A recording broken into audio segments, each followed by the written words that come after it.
And our book is a book called Give a Damn Brown by Robert Dean Farr. Came out in 1978 on Doubleday and Company Publishing. And the gist of this one is just like this country rube that moves from Florida to Harlem and basically is cajoled into taking over his uncle's empire as a heroin dealer. Okay. Now, with this particular book, man, I used to see it like Robert Dean Farr is an excellent writer, and I'll talk about some of his other books in just a moment. But this particular book, when you look at it, this cover is misleading. Now, the book is considered a dark comedy, but when I would look at this book and look at this character, I was like, oh, it's probably kind of going to be like a lame comedic story type of deal. This one, man, has a lot of intrigue, mystery, dark humor, action centered around the underworld. And so this cover fooled me. Like, and you know, I'm about aesthetics and Blaxploitation. I love the movie posters, love the book covers. This just, when I look at this and what I was expecting and what I got out of the book is totally different.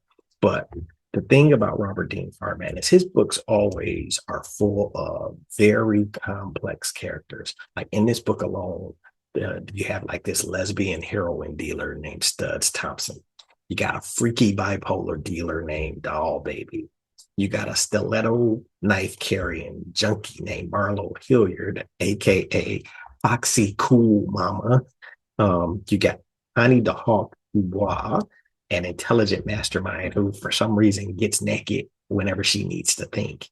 And then you got the country rube himself, Lawrence Give a Damn Brown. And all of these characters, man, there's just interesting storylines and things about them, and things that they go through in the book that Farr wrote.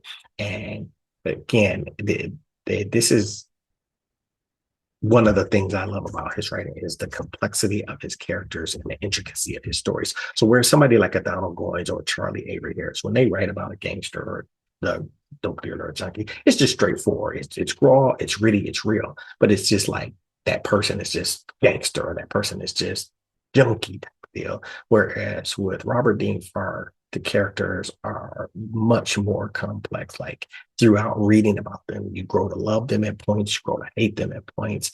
And it's just kind of like a roller coaster of emotions throughout any of his characters. So with that being said,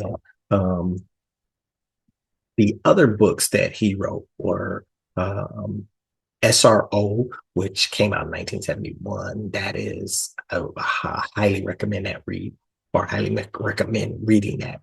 He wrote The Soul Murder Case, which is a very good book. I read that one.